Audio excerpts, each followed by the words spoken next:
Pasok! Sir, good morning po. Anong ginagawa mong babae ka dito? Ko. Siyempre po, mag-aaral po. Lintik kang bata ka. Siyempre, mag-aaral ka talaga. Ay, nako. Pwede na po akong maupo. Uy. Siyempre, upo ka. Ano gagawin mo? Nakatayo ka lang? Ikaw. Sige po, upo na po ako. Upo ka na, kababae ka. Ano ang gagawin natin ngayon? Siyempre po, sir, mag-aaral po talaga tayo. Pinasupo ka ba? Anong gusto mong subject, sabi ko? Filipino-English po. Wow, may Filipino-English pa wala. Ngayon lang ako nakita yan. Ano, dictionary?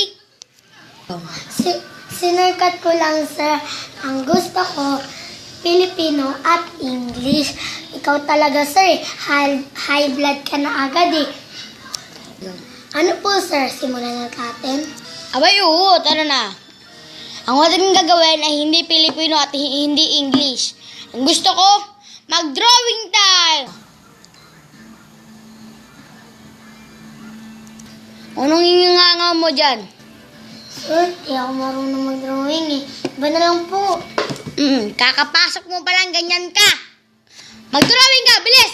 Ay, baon-baon ka pa isang pirasong tinapay. Abubusog ka pa dyan?